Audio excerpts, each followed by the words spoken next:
What are the various Hebrew and Greek words used for the fear of God in the Bible? Okay, Hebrew and Greek.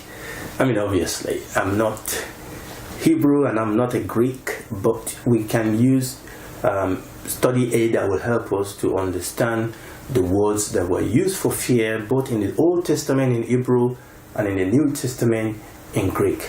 And I think this question you ask is really, really important, especially if we desire to really understand and to really know what the fear of God is. Because, our culture is such that we have tried to play down. We have tried to, I call it taming the fear of the Lord. The culture is such that when you ask people what's the fear of the Lord, they will say the fear of the Lord is to respect God or to reference God. But the truth is that when we look into the word that is used for fear of God, both in the Old Testament in Hebrew and the New Testament in Greek, I think it opened up a door for us to be able to properly understand and know and define what the fear of the Lord is, at least what it is in the Bible. I think sometimes when people try to play down or dump down the fear of the Lord, definitely is not according to the revelation of the scripture. I think oftentimes we try to play this thing down for our own convenience rather than because this is what the scripture has revealed unto us. So let's look at the words that were used for the fear of the Lord in the Old Testament and in the New Testament. And I have it here in my notes, so I'll just kind of read it. Now, I understand that in the Old Testament, there are over 20 words or terms that were used for fear. Okay? But, and this is very, very important, the most common word, now, so there are different words that are used for fear, but they were just used sparingly. The most common word that is used in the Old Testament for fear of God is what is called Yareh. That's Y-A-R-E-H, Yareh. And what does that word mean? Now, it comes from the root or the concept of trembling and quaking. And this is very important, that the most common word that is used for fear, or the fear of God, I'm talking about specifically in the Old Testament, in the Hebrew, that the most common Hebrew word actually has this concept of not just respect, okay? Respect may be an outcome of this, but the central meaning and concept of this Hebrew word Yareh is actually to tremble, to quake. And it often has the idea of being full of fear, or being fearful, or being full of dread, being astonished, or being full of awe. Now, and this is important, that when we talk about the fear of God in the Old Testament, that is the meaning, that is the understanding, that is the concept that word in Hebrew brings out, is being full of fear, being full of dread, is trembling, is quaking, is being astonished, being full of awe. Okay, praise the Lord. And a whole lot of the scripture that I quoted answering your previous question actually use this common word for fear that we have in the Old Testament. Now, in the New Testament Greek, okay, again, there are several words that are used for fear in the New Testament. Some have the idea of reference, some have the idea of referential submission. Now, but again, just like we saw in the Old Testament, the most common word, and this is very, very important, the most common word that is used for fear in the New Testament is actually the Greek word phobos. Does that sound familiar? That is the word where we get our English word phobia from. Phobos. And that's the word we get phobia from. Now, what does phobo means? Now, this word phobo actually means, carry the basic meaning is to be struck with terror. to be struck with terror. The basic meaning of the Greek word that is used for the fear of God in the New Testament, the most common word that is used in the New Testament, phobos, the basic meaning is to be struck with terror. You know, in answering your last question, I quoted quite a number of scripture from the New Testament, as when we're talking about the prominence and the importance of fear in the New Testament. I quoted from book of Matthew chapter 10 verse 28, where the Lord Jesus said, let me tell you who to fear. Fear him who is able to destroy both the soul and the body in hell. I quoted from Acts chapter 9 verse 31, where the church was walking in the fear of God. I quoted 2 Corinthians chapter 7 verse 1, where it says that we should perfect holiness in the fear of God.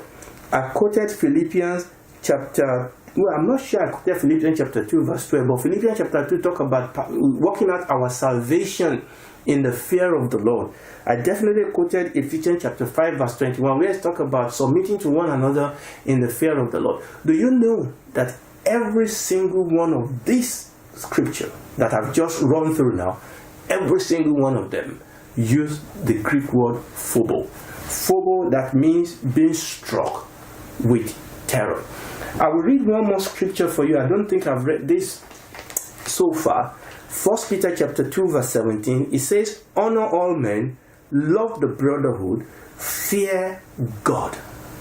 Honor the king. The word there, fear God, the word there is the word phobos. And this is very important, especially if we are really serious about understanding what the fear of God is, and not trying to just make it convenient and try to dump it down. We need to start with this, understanding the words that were used for this concept in the Old Testament and in the New Testament. Now, as we continue to study this, you will understand why does the Bible use this word, to fear God. And this is very important. Now, let me read now when we read the Old Testament and the New Testament, when we see the reaction of men and women that have come face to face with the glory and the majesty of God, we will understand why the Bible used these words for the fear of God. Let me read some couple of examples. The last answer I gave to your question, I was talking about Job. Finally, at the end, God revealed himself to Job. Let me read quickly Job chapter 42 verses 1 to 6.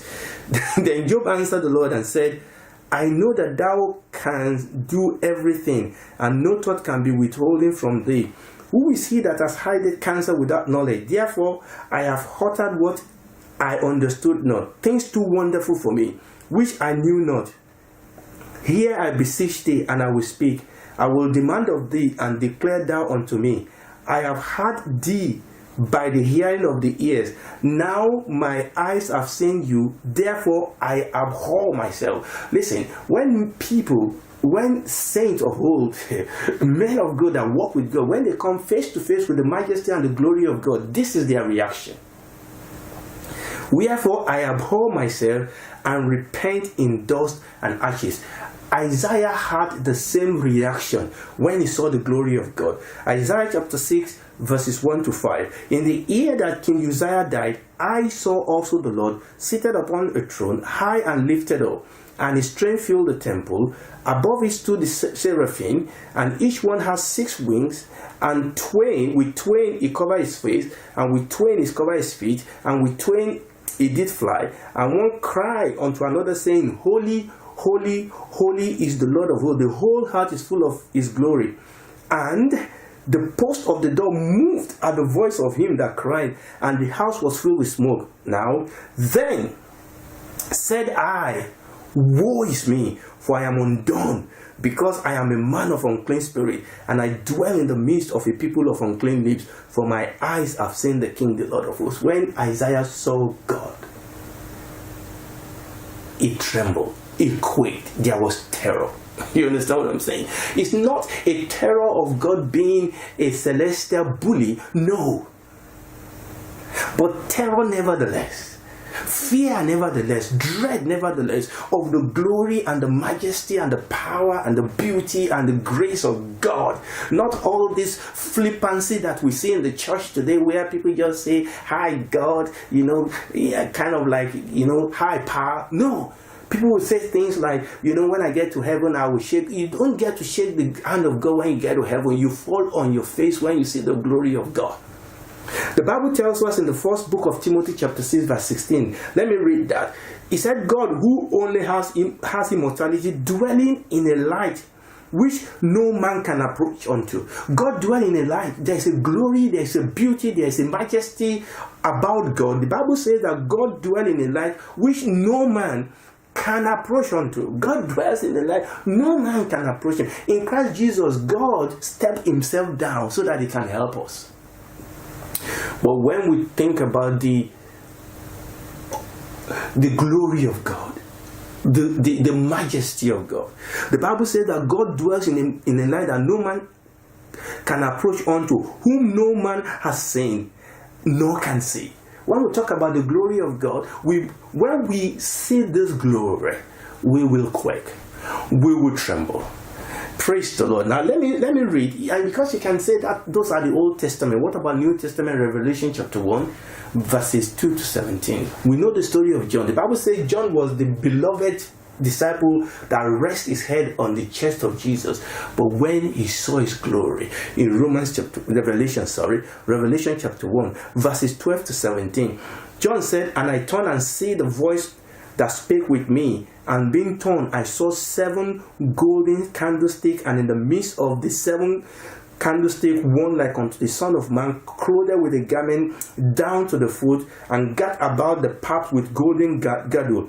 His head and his ear were white like wool, as white as snow, and his eyes were as flaming fire, and his feet like unto fine brass, as if they burn in the furnace, and his voice as the sound of many waters, and he had in his right hand 7 stars, and out of his mouth went a sharp 2-edged sword. And his countenance was as the sun, shining in his strength. And when I saw him, when I saw the true Jesus, when I saw the true glory of God, when I saw him, I fell. Not shake his hand, not say hi, pa. No. When I saw him, there was dread, there was fear. When I saw him, I fell at his feet as dead. And he laid his hand upon me, saying unto him, hear me, fear not, I am the first and the last. So, studying this word that I use for the fear of God in the Old and New Testament actually begin to lay a foundation for us to properly understand and properly define what the fear of the Lord is. Praise the Lord.